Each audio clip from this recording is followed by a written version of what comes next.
Café Croissance. Un podcast Audiolab. Bienvenue au Café Croissance, le podcast qui vous parle de business et de transformation de soi, rien que ça, parce qu'en affaires, comme dans la vie d'ailleurs, il y a différentes manières de croître pour grandir. On a envie de vous en parler. Alors c'est qui? C'est Tony Germini et moi-même, Warco Brienza. Un Tony Germini que je salue. Salut Tony. Salut Marco. Tu es face à moi assez au début de cette année 2024 pour prendre une nouvelle habitude qui est celle d'enregistrer un podcast avec moi. C'est pas beau la vie? C'est beau la vie avec les nouvelles résolutions. Ouais, avec les nouvelles résolutions ou peut-être à la place des résolutions. En tout cas, ce podcast, on aura envie de partager nos tribulations, celles qu'on a eues en tant qu'entrepreneur. Parfois ensemble, parce qu'on a bossé ensemble, toi et moi. Parfois séparément, parce que la vie a été suffisamment longue pour qu'on ait des expériences également en dehors de notre collaboration. Mais l'idée, c'est qu'effectivement, on aimerait mieux comprendre et partager avec vous comment est-ce qu'on peut grandir, croître, autant soi-même que la société, soit qu'on a confondé, soit pour laquelle on travaille. Aussi simple que ça. Magnifique. Eh ben, ça tombe bien parce qu'aujourd'hui, on va se décortiquer nous-mêmes dans cet épisode 000 que j'ai voulu appeler Psychovente. Pourquoi ? Parce que nous, on pense qu'en vente, on apprend à connaître les gens. C'est d'ailleurs comme ça que j'avais commencé mon tout premier podcast qui s'appelle Nipsel. Je salue Side au passage. Pourquoi ? Parce que c'est un petit peu grâce à lui, en fait, qu'on se retrouve devant ces micros puisqu'il m'a initié. Et puis, pour reprendre sur une thématique qui est peut-être un peu plus large que la vente, qui est le business, mais où dans Psychovente, on va pouvoir parler de nos expériences respectives en tant que vendeur. Ça te va comme programme ? Très bien, très bien. Et puis on profitera aussi de présenter la structure de cette émission, parce que là on est en train d'attaquer le sommaire, mais on aura 2-3 autres sections, entre les digitales, ce moment où on raconte les histoires autour du digital, les histoires du moment bien sûr, avant d'attaquer le thème principal, qui est apprendre à connaître les gens grâce à la vente, la psychovente cette semaine, et on terminera avec les inspirations. Café Croissance. Bon, on attaque avec ta vidéo, alors si tu veux bien, Tony ? Ouais, merci Marco. Effectivement, ça me fait penser à cette vidéo. Elle a été tournée dans un froid parisien qui ressemble au froid lausannois de ce matin. Il n'y a pas très longtemps d'ailleurs. Il n'y a pas très longtemps, moins d'un mois en arrière, donc c'était au mois de décembre. Donc effectivement, la vidéo... elle parle de moi, elle parle de mon aventure avec Calypse et puis de ce qu'on a fait ces dernières 5 années autour d'une solution qui a pour vocation de vraiment changer radicalement la façon dont les hôpitaux gèrent leurs patients. Et une solution qui se prénomme Calypse Sania. Donc Sania, il y a un nom quelque part qui rappelle la partie sanitaire et aussi un peu d'IA. Mais il n'y a pas qu'un peu, il y a beaucoup d'IA en fait. Donc en fait, on a voulu repenser la façon dont les flux sont gérés dans les hôpitaux. Et quelque part, une façon de imaginez-vous aussi par rapport à la banque, quand vous cliquez sur un bouton pour voir votre extrait bancaire, il y a toute une sorte de choses qui se passe derrière. En fait, c'est pas simplement un compte bancaire qui apparaît devant vous, c'est basé sur les mouvements. Mais en fait, c'est la même chose qu'on veut faire avec les hôpitaux. C'est qu'au moment où on clique sur un bouton basé sur tous les mouvements et tout ce qui se passe dans l'hôpital, on voit la photo authentique de l'hôpital. Et avec cette photo authentique, l'IA vous prédit et vous coordonne la suite. Imaginez-vous tout un ensemble de flux qui est coordonné et optimisé par l'IA, mais qui est au service de l'humain. Donc, il y a le but de prendre en charge les patients, d'aider les soignants tout au long du parcours. Donc, c'est ce que fait Sania, en fait. C'est une grande plateforme d'orchestration qui est basée sur les mouvements des patients, avec comme objectif d'aider simplement la meilleure prise en charge d'un patient tout au long de son séjour en hôpital ou dans ses jours d'établissement de santé. Alors attends, parce que tu nous as dit plein de choses là en 1 minute, et puis j'avais assez envie de découper ça pour que ce soit encore plus digeste. Alors la première chose, c'est que tu as été cofondateur de Calypse, pour laquelle c'est une société qui a plus de 20 ans et qui est basée en Valais, qui est active en Suisse, mais pas que, tu as également des clients en France, en Europe. La deuxième chose, c'est que tu nous parles de Sania, qui est une solution d'intelligence artificielle que tu vends, donc ça c'est le rôle de fondation, mais également de vente sur le marché européen ou suisse. Et en l'occurrence, cette solution, elle embarque de l'intelligence artificielle. Et parce que, alors, je crois que tout le monde a déjà bien compris que tu ne vendais pas des Sugus, Tony, ton affaire elle est quand même assez complexe. Nonobstant le fait que l'IA, c'est quand même encore relativement nouveau. Toi, en plus, tu t'ajoutes la difficulté de vendre ça à des hôpitaux, c'est-à-dire à des organisations publiques, et qui plus est, des organisations publiques qui sont extrêmement regardées quant à leurs dépenses, parce qu'il y a énormément de points de tension, quoi. Pas facile ta combine à vendre, Tony. Ouais, si on m'avait posé la question ou si on m'avait prédit l'avenir il y a 15 ans en arrière, j'aurais peut-être décidé de faire autre chose. Ou peut-être pas. parce qu'au fait, c'est un grand terrain de jeu. Hein. Là, on parle de Calypse, on parle de ma vie d'entrepreneur, des aventures et des solutions. Des choses qui ont fonctionné aussi, qui n'ont pas fonctionné. Hein. Je ne serais jamais la personne que je suis aujourd'hui si je n'avais pas passé par tous ces obstacles. Et ça n'arrête pas. Mais je reviens sur ta question. Hein. Je ne sais pas ce qui nous a pris un matin de vouloir essayer de proposer une solution aux hôpitaux. Je crois qu'on cumule toutes les complexités en une seule chose. Donc, on doit être un peu malade. Mais... Ouais, mais bon, ton histoire, votre histoire, elle fait quand même rêver. Je sais de quoi je cause, puisque moi-même, j'ai voulu la vendre et on a collaboré ensemble sur cette idée, comme sur d'autres idées. Franchement, une intelligence qui, à l'échelle d'un hôpital, permet d'anticiper le nombre de personnes qui vont arriver aux urgences, d'avoir un pré-split en disant « Ah non, on va avoir besoin de telles ressources pour des chirurgies ou des opérations et de telle autre pour la médecine interne, et qu'on puisse envisager de déployer des ressources en fonction de ces prédictions, ah non d'une pipe, je crois que les gens ont compris qu'est-ce que tu proposes comme innovation, et je me demande qui c'est qui ne voudrait pas participer à une innovation pareille, et qui concerne absolument tout le monde. La santé, ça concerne tout le monde. Vachement intéressant quand même. Ah, puis encore plus maintenant, après la période de Covid, on a tous vu l'importance de pouvoir gérer, avoir l'accès à des moyens, que ce soit des lits ou des respirateurs ou des médecins ou quoi que ce soit. Je veux dire, mais quelque part, je dirais, on n'a rien inventé de nouveau. Cette technologie basée sur l'IA, la donnée, sur la gestion sous tension ou la gestion de la prédiction des parcours et des flux, elle est faite dans beaucoup d'autres secteurs. Là, l'innovation, c'est de doser ou d'essayer de la mettre dans un monde santé qui est encore en fonctionnement au siècle passé, basé beaucoup sur l'humain. On va avoir l'occasion d'en reparler, de Calypsania et de la gestion des flux patients, ne serait-ce que dans la prochaine émission. Je vais vous donner le titre sans spoiler, Innover et ou mourir, un sujet qu'on va aborder, je me réjouis de l'aborder et je sais que nous reparlerons de Sania à ce moment-là, comme à d'autres moments d'ailleurs. T'as vendu plus que Sania, mais t'es quand même vachement actif dans le domaine de la data, d'une manière générale. On peut le dire, ça ? On peut dire que la data, c'est toute ma vie, au fait. Toute ta vie professionnelle? Toute ma vie professionnelle. Et pas que, aussi, peut-être aussi privée. Je suis quand même assez un data geek sur toutes mes activités privées, sportives notamment. Donc oui, la data, je confirme, ça me parle. Je confirme, mais il y a aussi des autres trucs qui parlent à Tony. Alors, je prends l'exemple qui me vient, la cuisine italienne. C'est un truc dont on aura l'occasion de reparler. Pas forcément dans cette émission 000, mais on aura une recette, si je ne m'abuse, qu'on se réjouit de partager lors de la prochaine ou de la suivante. La bonne cuisine, effectivement. Bon, alors à mon tour, puisqu'on a commencé à virer sur la partie food, je vais épaissir le trait avec la vidéo que moi je vous propose, qui est une vidéo un peu plus d'époque. J'avais honte, mais j'avais pas de meilleure vidéo que celle-là. Elle date d'il y a environ 5 ans. C'était l'époque où ce que je vendais était une forme d'innovation, parce que j'ai clairement contribué à vendre ce 12 pack de bière artisanale en canette. C'était la bière qu'on avait également développée pour la compagnie d'aviation suisse. On était très très motivés à ce moment-là, et c'est vrai que j'ai joué un rôle. Dans un premier temps, c'était de Sales Accelerator, et ensuite ils étaient assez contents pour m'avoir nommé chef des opérations ad intérim. Et puis là, du coup, tu as vraiment la vue sur une PME qui est plutôt une scale-up à ce moment-là, qui a bien grandi depuis. Je me demande qui c'est qui connaît pas la nébuleuse en Suisse comme bière artisanale. Et puis sinon, cliquez sur ce lien pour en savoir plus. Et effectivement, ce 12 pack qui était une vraie pièce de packaging, où quand on ouvrait et qu'on prenait une canette, les autres glissaient, et qui fait qu'on avait toujours une canette sous la main. On avait fait ça dans un format qui était facilement enfilable dans un frigo pour avoir en fait son petit dispenser à bière fraîche, et un format de 33 centilitres canette qui était encore, je dirais, à l'essai au niveau du marché européen continental. Entre-temps, en fait, on a choisi plutôt la canette 50 centilitres. Moi, je suis fasciné d'une manière générale par tout ce qui se passe sur le point de vente, parce qu'on peut apprendre sur le comportement des consommateurs et des shoppers d'une manière complètement inattendue. Aujourd'hui, on a d'autres terrains comme Internet sur lesquels, sans qu'on s'en rende complètement compte, on est passablement mesuré dans nos attitudes.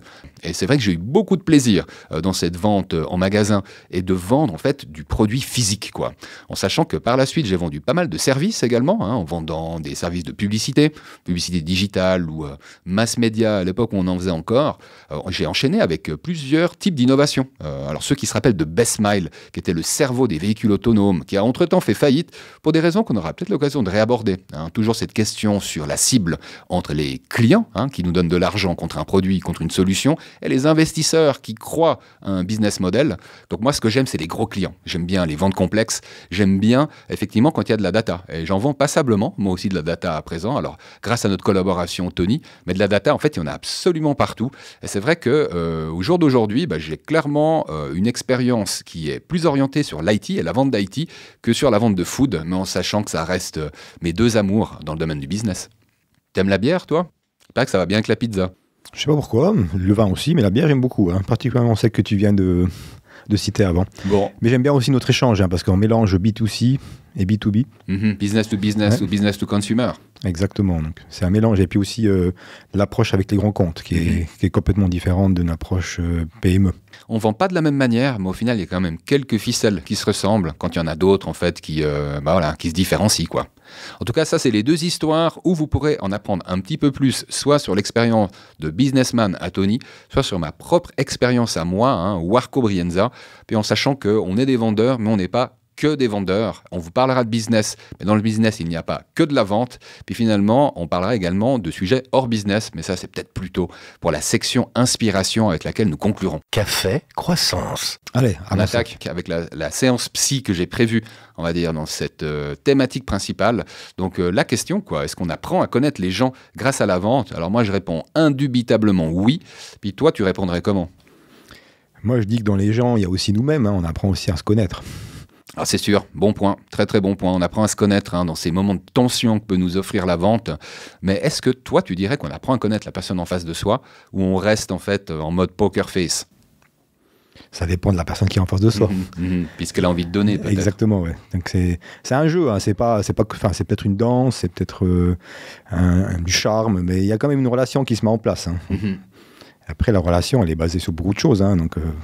Mais plus on va vers la confiance, plus on va vers le soi, puis on partage et puis on crée cette relation. Ouais, et tu sais ce qui me plaît là, c'est que tu as pris une analogie. Souvent, en fait, on résume la vente comme une sorte de match de boxe. D'ailleurs, quand on préparait cette émission, on a pris l'illustration du ring et du match de boxe. Par contre, là, tu en as pris une autre, tu as pris celle de la danse. Et moi, assez souvent, je dis que ça va bouger et que souvent, en fait, ça va remuer, mais pas comme sur un ring, comme sur un dance floor, quoi. C'est-à-dire qu'il peut y avoir des bousculades, mais qu'on est là pour s'amuser. Est-ce que ça te cause cette analogie ou tu resterais plutôt sur un ring, toi? Non, moi, j'aime pas le ring. Enfin, ça dépend comment on met là. Parce que sur le ring, s'il y a des gens qui se respectent, ils rentrent sur un ring, justement, puis ils rentrent en jeu, ils rentrent dans la compétition. Mais quand tu sors du ring, ils deviennent cordiaux, ils se serrent la main. Pas partout. Mais la danse, j'aime beaucoup la danse, parce que j'en ai essayé longtemps de la danse. Donc, moi, je parle de la danse de couple. La danse de couple, il faut savoir suivre l'autre et écouter l'autre. Puis si on n'est pas en couple, ça marche pas. Donc, ça a l'air complètement décoordonné. Donc, il faut beaucoup écouter l'autre et vice-versa et faire confiance. Puis des fois, on sait pas où est-ce qu'on va arriver. Mais quand on se laisse emporter par le flux, puis on fait confiance, on revient encore une fois à la confiance. Il faut oser se laisser emporter. Ben, si on a un but commun, à la fin, on a du plaisir. Voilà, là, c'est la danse. Mais si on arrive en but commun dans la vente, c'est que chacun y gagne. Et un point commun avec la vente, c'est la confiance. Il faut pouvoir se donner un niveau de confiance étonnamment haut pour faire un business qui soit profitable aux deux parties. Mais s'il n'y a pas de confiance, je dirais qu'il n'y a pas de vente à la fin. Parce qu'il y a une relation. C'est quand même, quand on a une relation avec une autre personne, on vend, on parle de quelque chose. On est là pour résoudre une solution, un problème. Mais de l'autre côté, en face, on doit aussi être perçu comme... Ah là, il y a encore un vendeur de tapis, quelqu'un qui vient nous essayer de nous fourguer quelque chose. Mais en finalité, quand on commence à se connaître, peut-être que la personne en face, elle est là pour aider. Puis peut-être quand on se connaît bien, puis quand on se partage des informations, des fois, il y a des ventes qui ne se font pas. Des fois, il y a des ventes qui disent, il n'y a pas de vente à faire. Enfin, on ne peut pas résoudre une solution. On se reverra plus tard, dans une autre vie. Ouais, des fois, c'est pas pour tout de suite, effectivement. J'avais quelques angles que j'avais envie de discuter avec toi, tu sais, pour... confirmer ou infirmer qu'en vente, on apprend à connaître les gens et on apprend à les connaître pour de vrai, c'était déjà de commencer avec le profil des vendeurs. On peut avoir différents profils. Tu citais tout à l'heure le profil alpha. Ah, moi, le profil alpha, c'est vraiment... tu faisais des formes de cercles tout à l'heure, ce requin qui, dans une pièce, fait des cercles de plus en plus petits autour de ses proies potentielles. C'est-à-dire qu'on tourne autour des gens dans l'idée, en fait, de pouvoir leur parler, de pouvoir leur enfiler, entre guillemets, une proposition de valeur, au minimum une carte de visite échangée pour qu'on puisse ensuite rappeler jusqu'au rendez-vous. Alors, Dieu sait que c'est désagréable, le profil de vendeur alpha. On en rigole parfois on s'en agace. Mais il y a un truc sur lequel on est assez d'accord, toi et moi, c'est qu'aujourd'hui, un vendeur alpha, encore au jour d'aujourd'hui, ça marche.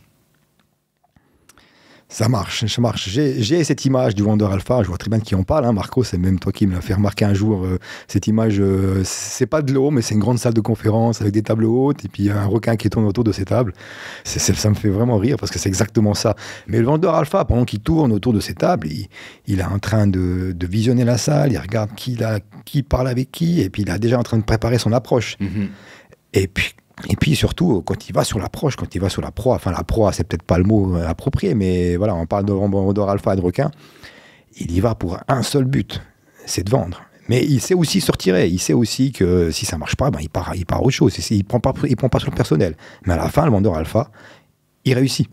Alors peut-être que ça ne plaît pas à tous les profils, hein. Là on est un peu dans une transition, hein, mais le vendeur alpha va avoir du succès avec certains types de profils, et puis avec d'autres, ça sera complètement un flop, mais il ne va pas prendre ce personnel, il va passer au prochain. Au niveau relationnel, je pense qu'il n'y aura pas forcément beaucoup de bénéfices moyen-long terme pour l'entreprise qui embauche un vendeur alpha, mais en termes de résultats, normalement, il n'y a pas à attendre beaucoup plus longtemps que 6 à 9 mois avant qu'il y ait les premières rentrées d'argent. Peut-être un point d'attention, c'est que le vendeur alpha étant souvent rémunéré au chiffre d'affaires, alors il a peut-être tendance à donner des délais qui ne sont pas toujours réalistes ou alors à accorder des rabais. Alors nonobstant le fait qu'il lui reste une partie sur laquelle il peut être commissionné, à un moment ça peut trop rogner sur la marge. Donc le vendeur alpha, certes, amène des résultats, mais il faut quand même rester vigilant sur une attitude qui pourrait péjorer la perception qu'on peut avoir de l'entreprise ou alors ses niveaux de marge. Attention quand même, non ? Ça, c'est toute ma vie. Hein. Enfin, je dis pas que je suis pas un vendeur alpha, mais vu qu'on se positionne sur proposer à une structure, un groupe, une société des solutions qui dit technologie, des fois on est un petit peu au-delà de la vérité, mais parce qu'on a aussi envie de faire plaisir et de vendre. Et puis forcément, ça va peut-être pas plaire à la partie technique parce que on peut pas vendre l'impossible. Mais si on se basait que sur la partie technologique, jamais rien se vendrait, parce que la partie technique veut toujours être parfaite et ne jamais prendre de risques. Ouais, j'ai commencé avec le vendeur alpha, puis maintenant je vais donner le profil que je préfère, que moi j'appelle l'artiste, que j'estime être un des profils clairement supérieurs à celui dans lequel moi je m'inscris, que j'ai appelé le scientifique, le vendeur scientifique. L'artiste, c'est celui où tout coule de source. Il maîtrise parfaitement son produit, il maîtrise parfaitement son marché, il fait tout dans une fluidité où on a l'impression qu'il ne vend pas, quoi. Moi, celui auquel je pense, puisque je parlais de bière tout à l'heure, c'est Jérémy Pernet, un des 3 cofondateurs en fait, de la brasserie La Nébuleuse, et qui, je vais donner un seul exemple, qui a réussi à remporter la mise du contrat pour le festival de la Cité, un énorme festival à Lausanne, un des plus gros en fait, à l'échelle de la 4e ville de Suisse. Et quand on a un brasseur national comme Feschlösschen qui historiquement tenait ce contrat, je ne veux pas dire de bêtises, mais ce faire, c'était depuis environ une dizaine d'années, et qu'on décrotte ça, alors avec des conditions financières qu'il faut pouvoir aligner, avec le matériel aussi. La bière, c'est quelque chose qu'on veut avoir frais et qui fonctionne, on va dire, avec des fûts qu'il faut remplacer. Enfin, il y a toute une logistique. Et effectivement, pouvoir assurer la logistique d'un événement qui accueille, sauf erreur, environ 100 000 personnes sur une petite semaine, eh bien, c'est une gageure à laquelle la Nébuleuse a fort bien répondu. Donc ça, c'était pour l'artiste. Franchement, j'ai pas beaucoup d'autres exemples d'artistes, à part Jérémy, que je salue d'ailleurs. Je te sens un peu trituré par l'artiste. Ouais, je cherche dans mes relations, dans mon histoire d'artiste, mais c'est vrai que j'arrive pas à en trouver vraiment un qui m'a vraiment impacté. Ouais, tu sais quoi, on va passer au loup blanc, quoi. Ah ouais. Le loup blanc, alors là, c'est quelqu'un d'autre que je salue dans le domaine de la bière, c'est Louis. C'est celui que tout le monde connaît dans le domaine, parce que simplement, il est connu comme le loup blanc. Alors effectivement, quand on vend de la bière, qu'on a fait l'école hôtelière, qu'on adore en plus ce qu'on fait, qu'on a des expériences antérieures, par exemple dans des restaurants ou dans des hôtels, on a ce terreau fertile qui permet en fait d'avoir le bras long en termes de contact. Louis, c'est encore autre chose, quoi. Il aime tellement ce qu'il fait, il aime tellement sortir, il aime tellement le relationnel, et puis finalement poser du bise au moment des échanges. Je disais, ça c'est une machine, il travaille pas juste le matin et l'après-midi, il bosse les week-ends de 10h le soir jusqu'à 4h du mat s'il est en sortie à l'heure actuelle, quoi. Donc quelque chose d'impressionnant, je trouve, en termes d'énergie, également le loup blanc, et en termes de résultats, quoi. Alors, les loups blancs, il y en a partout. Il y en a partout dans les vallées, mais c'est vrai, on voit exactement. Je pense que chacun a en tête un loup blanc ou deux. C'est les gens qui sont partout, puis on se demande comment ils font à être partout en même temps. Ouais. Et ils sont efficaces. Ils plantent des clous, comme on dit. Donc, là, j'en ai aussi beaucoup en tête. Tout arrivait chez eux, quoi. Tout convergeait chez eux. Puis ils avaient ce côté très, très empathique, convivial. Mais, comment dire, le requin, quoi. Le requin avec le petit sourire et le petit clin d'œil. qui savait charmer, mais clac. Il savait aussi planter les clous. Donc ça, c'est le vendeur qui mélange vraiment tous les genres. Et puis, j'ai l'impression que le Valais, c'est un canton dans lequel il y en a des loups blancs, quoi. J'ai l'impression que c'est une notion qui me surprend pas, hein, quand on parle de loups blancs valaisans. Faut juste faire gaffe, parce qu'en ce moment, les loups, on les tire pas mal en Valais. Hein. Je crois que ça se termine à fin janvier. Donc, ils vont avoir du répit. Mais en l'occurrence, c'était un profil de vendeur que j'avais aussi envie de citer. Et puis, allez, ce sera pas les meilleurs pour la fin, parce que j'ai gardé nos 2 profils à nous pour la fin. Moi, je me suis mis avec la casquette de scientifique. C'est-à-dire que pour moi, la vente, c'est surtout un argumentaire. C'est surtout un enchaînement de preuves à poser, de voir comment, à l'échelle historique, telle vente a progressé quand on introduisait un article supplémentaire ou avec telle solution qui a été appliquée, prendre des mesures, la data qui permet en fait d'être sûr de son argument et du coup de convaincre, quoi. Ça, c'était comme moi je me perçois, hein, comme vendeur, et tu me diras d'ailleurs hein, si tu me perçois comme ça ou autrement. Et puis toi, je t'ai mis dans le modèle empathique, Tony, vraiment le vendeur à l'écoute qui donne de l'importance à la personne qu'il a en face de soi. J'ai l'impression que cette personne, elle sent du coup qu'elle a de l'importance pour l'interlocuteur que tu es. Et je crois que cette importance perçue, elle permet simplement d'arriver plus vite à la confiance, d'arriver plus vite au vrai énoncé du problème. Et puis parfois, quand il y a des problèmes, plus tard, tu sais, dans l'exécution, parce que c'est ça le maître mot, hein, c'est l'exécution, j'ai l'impression qu'il y a un niveau de compréhension avec l'empathie qui fait qu'on arrive à passer les problèmes plus facilement, hein, les problèmes d'exécution, parce qu'il n'y a rien de pire qu'un problème d'exécution où on se prend la tête au niveau opérationnel, ensuite ça remonte au niveau directionnel, puis ensuite en fait on doit régler ce problème à 2 niveaux, au niveau conceptuel puis au niveau des opérations. Ce que j'aimerais rajouter, c'est que, moi je pense que la vente, c'est un travail d'équipe. C'est un travail d'équipe avec 2 capitaines. Donc en fait, même s'il y a 2 capitaines qui se mettent d'accord, vous faites ce que vous voulez, hein, et c'est eux qui vont décider, mais il faut que les équipes puissent suivre, et puis qu'ils soient aussi alignés avec les décisions des capitaines. C'est qui les 2 capitaines pour toi ? Les capitaines, c'est le vendeur qui est un des profils qui vient d'être défini, et la personne en face qui représente le client, le groupe qui quelque part signe ou accepte l'échange, la relation. Il y a une anecdote qui me vient à l'esprit, c'est un client on est en relation client depuis plus d'une dizaine d'années, hein, qui est un client suisse alémanique. Et en fait, on est en relation avec ce client-là via une introduction, mais l'introduction, elle avait été faite à l'époque, quelqu'un qui me disait « Tu peux rentrer en affaire avec Tony, tu sais qu'il va toujours trouver une solution pour toi, il va toujours t'aider. » Et ce client-là, après 10 ans, on a passé par 3 technologies différentes, 4 équipes différentes, et on travaille toujours ensemble. Donc les 2 capitaines sont toujours alignés, et derrière, on fait en sorte qu'on puisse chacun l'un l'autre s'aider. Donc en fait, ça devient comme une coopération. C'est une aventure. C'est magnifique d'entendre ça. Tu parlais d'échange tout à l'heure, j'avais justement envie de rester là-dessus, parce que je trouve que dans l'échange en lui-même, hein, entre un vendeur, parfois tu as un acheteur en face de toi, parfois tu as un directeur, parfois tu as simplement un chef d'équipe, quand c'est des structures plus importantes. Moi, je trouve que ce rituel hein, de l'échange entre vendeur et acheteur, je vais appeler ça comme ça, il permet d'en dire un petit peu plus sur qui on a en face de soi. Des fois, on peut juste dire, ok, j'ai un joueur de poker qui veut rien révéler de sa personnalité. Il y en a qui sont comme ça, mais des fois, il y en a qui ouvrent un petit peu plus leur manière de jouer. Je me demandais si tu étais d'accord avec ça, quoi. Quand les mondanités, hein, les bonjours, comment ça va, et finalement la phase de négociation jusqu'à l'énonciation des next steps, il se passe comme ça des phases qui des fois se ressemblent hein, quand même, hein, d'un client à l'autre, et même d'un secteur à l'autre, et qui nous permet d'en savoir un petit peu plus. Enfin, moi, je trouve que dès le premier échange avec une personne, on est déjà en train de négocier. La vie est une longue négociation, en fait. La vie est une longue négociation. Il faut juste être transparent et puis essayer de l'être, parce que peut-être au début, c'est pas facile. Mais je suis complètement d'accord avec toi. Hein, des fois, c'est un peu triste, mais ça fait partie du système. Hein. Quand on fait des ventes complexes avec des grands comptes, il y a des processus à suivre, et puis les processus ont été mis en place pour une raison.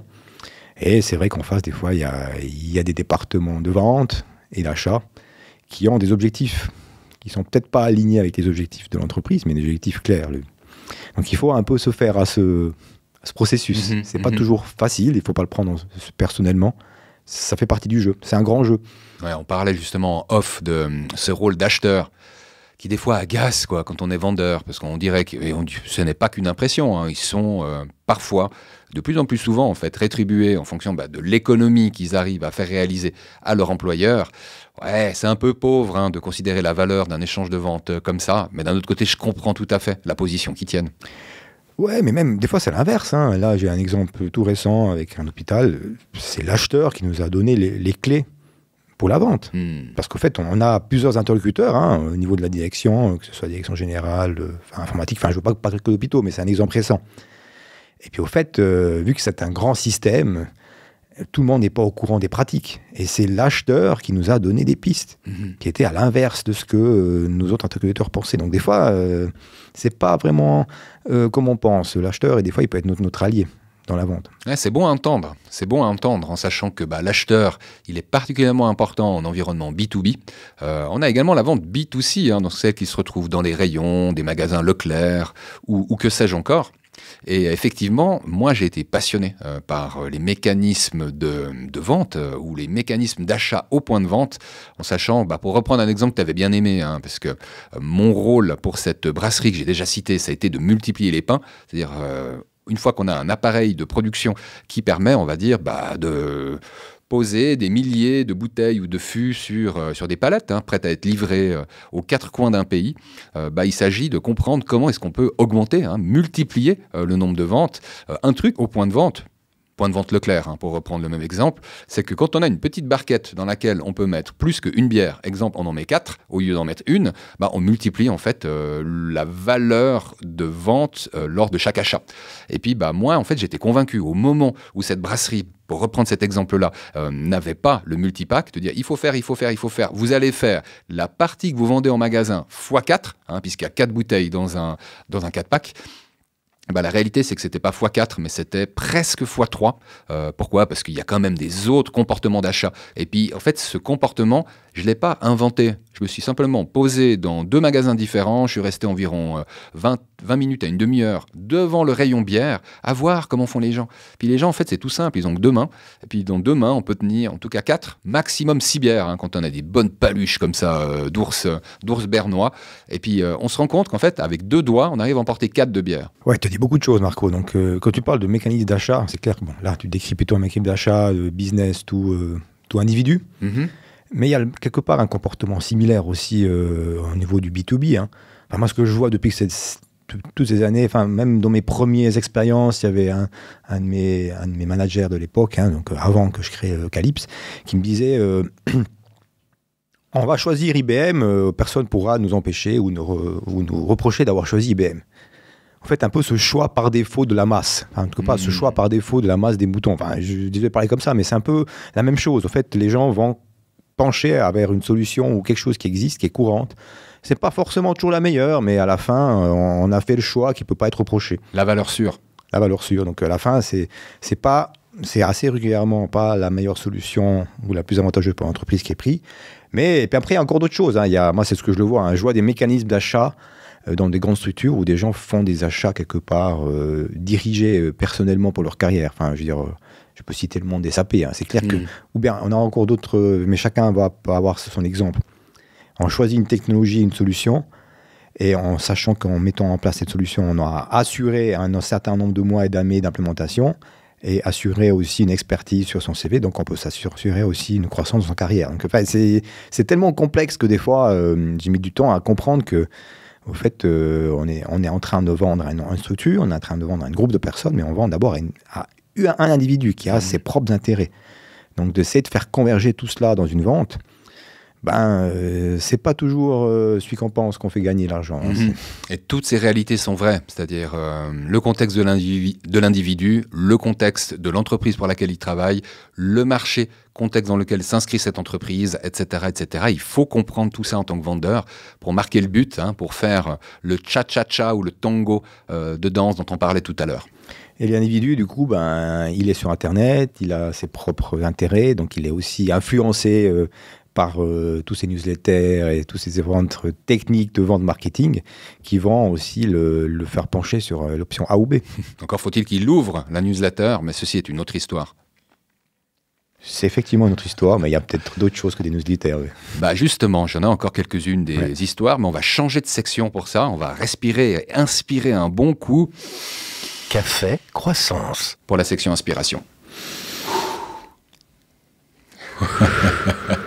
On est bon là. Alors, au programme des inspirations, et là, c'est un autre vestige du podcast Nip Sales, et je refais un clin d'œil à ce bon side, parce que je les aime bien, en fait, les inspirations, et je sais que le public, les gens qui aiment le podcast, aiment bien les inspirations en général. Donc, on a envie de vous dire des trucs que vous pourriez faire, que vous pourriez voir, que vous pourriez écouter, ou la citation avec laquelle on conclura cette émission avant de vous donner le sujet de la prochaine. Je vais commencer par une expo qui s'appelle le Microphone et qui est préparée, organisée par l'Association pour le patrimoine industriel, l'API de Genève. C'est juste à côté de la gare de Cornavin, donc la gare principale de Genève, donc aucune excuse pour ne pas y aller. Et c'est une exposition qui met à l'honneur jusqu'au 24 mars les capteurs de son. Et tous ces lecteurs de bandes magnétiques dans cette exposition éponyme qui met à l'honneur les grandes marques suisses. Par exemple, Revox et Nagra, Lenco, autant de marques qu'on a presque oubliées, quoique pas tout à fait, et avec lesquels on pourra jouer lors de cette exposition. Une exposition qui coûte pas très cher, qui plus est, mais j'ai plus le prix en tête. On vous mettra le lien de cette expo pour ceux qui sont de passage à Genève. J'étais obligé de parler de ce microphone en ayant un pile poil devant mon nez au moment où je vous parle. C'est le genre de truc que tu irais voir, toi, avec tes gamins, ou ça fait un petit peu loin de ton Valais natal ? Ça fait un petit peu loin, mais si on arrive à les occuper 2 heures de train, c'est quelque chose qui serait pratique en face de la gare, effectivement. Bon, j'ai un truc pour les adultes aussi, et ceux qui aiment l'innovation et l'intelligence artificielle. Allez, je me tape un petit peu sur l'épaule droite et j'enfile ma casquette de président de la data. Pourquoi ? Pour le dernier épisode d'un webinaire. C'était une série en 5 épisodes, donc c'est le 5e épisode du chemin de la maturité data, dans lequel je vais vous parler d'un sujet que j'adore en adorateur des médias, et qui est le customer churn. On appelle ça attrition client. Qu'est-ce qu'on fait quand on a une probabilité d'attrition client supérieure à ce qu'on a défini en termes de plan d'action commercial ? Eh bien, c'est la question à laquelle j'aimerais répondre le 6 février à 13h. On mettra le lien pour vous inscrire. Et puis, tous ceux qui se posent la question sur leur churn, leur customer churn, ce sera un bon point de rendez-vous. Il nous reste une citation ou bien tu as envie d'ajouter quelque chose? Moi, j'ai envie de rajouter quelque chose. Pas sur le webinaire, parce que le webinaire, il traite particulièrement de la data. Vous avez bien compris, la data, ça fait partie de notre vie, de la vie de tout le monde. Mais il faut savoir l'utiliser, la data. J'ai une autre inspiration qui me vient en tête, qui fait partie de ma vie. Je ne l'ai pas beaucoup cité, mais vous allez en entendre par la suite, les prochains épisodes. C'est que moi, ce que je suis aussi grâce à une association d'entrepreneurs qui s'appelle IO, Entrepreneurs Organisation. Et c'est une source intarissable d'inspiration IO. Donc, je vous cite simplement EOS, Entrepreneurship Operating System. Oui, comme ça part, c'est un système d'exploitation qui permet de gérer l'entrepreneuriat. Moi, je le mets en place dans mes entreprises et ça fonctionne. Très bon à savoir. Et puis, j'irai te piquer un lien tout à l'heure, histoire que les gens qui veulent en savoir plus, ils puissent cliquer dessus, tout simplement. Voilà, il y a énormément de choses, le but, mais ça va, c'est rempli d'inspiration. J'essaierai de mettre aussi des exemples pratiques qui vont en dire plus. Et puis on revient sur la data, parce que la data, au fait, c'est tout. Donc la data, c'est vraiment tout. Donc je le répète, il y a même une citation de Edward Denning, qui date des débuts des années 80, qui est « Without data, you are just another person with an opinion ». Donc sans data, vous êtes une personne de plus avec une opinion. Exactement, les faits. Il n'y a rien de mieux que les faits. Edward Deming, qui est décédé, ce fait en 2020, mais qui était un statisticien américain très très respecté et qui a vraiment une phrase, une accroche qui claque. Sauf erreur, c'est une phrase qui date des années 80 ou des années 90, 80 ou 90. Exactement. Donc ça date pas d'hier. Je pense que ça reste d'actualité. Et c'est vrai que je suis bien plus fan de points de vue nourris par des faits que d'opinions, où c'est souvent les croyances qui nourrissent les opinions et non les faits. Après, c'est tout un autre sujet, on pourra en parler d'une autre fois, c'est que des fois les faits dérangent. La vérité dérange. Ah non, mais là, c'est carrément un autre podcast, Tony. Là, c'est un autre podcast, c'est même pas un autre épisode. Mais ça fait partie de notre vie de vendeur, quelque part, on essaye de... On ouvre le couvercle et des fois, il y a des gens qui ne veulent pas le voir. Il n'empêche, moi, je trouve que c'est toujours bien d'avoir, en fait, des faits sous le coude, ne serait-ce que pour pouvoir les présenter au cas où ça pourrait rendre votre argumentation plus puissante.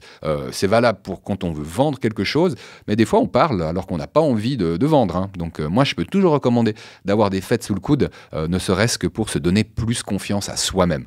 Voilà, pour mieux défendre son propre point de vue. Et puis ça, c'est en attendant, alors, mes bons conseils, en attendant le prochain épisode de Café Croissance, où on aura l'occasion d'aborder ce sujet que j'ai déjà évoqué tout à l'heure, mais je vais le redire parce que je le trouve vraiment cool, c'est innover et ou mourir. Donc là, c'est pas on innove ou on meurt. Des fois, on peut innover et bien vivre, des fois, on peut innover et quand même mourir, ou des fois, on n'innove pas et puis on meurt, quoi. C'est pas facile, cette combine. Ouais. Toute la subtilité est dans le « et où ». En tout cas, on aura l'occasion d'en reparler lors de la prochaine émission. Si vous voulez nous poser des questions, nous dire que c'était génial ou au contraire nous dire que c'était nul, cet épisode 000, nous réclamons votre indulgence parce que nous, tout ce qu'on veut, c'est nous améliorer. N'hésitez pas à envoyer vos commentaires positifs, négatifs, tant qu'ils sont constructifs. Vous pouvez utiliser le handle Warcobrienza sur Twitter ou Calypse SA sur Twitter. Vous aurez évidemment tout ça dans les notes d'émission sur audiolab.ch. Vous pourrez réécouter ce podcast. Vous pourrez également le télécharger pour ceux qui ont envie de le garder sur un de leurs supports.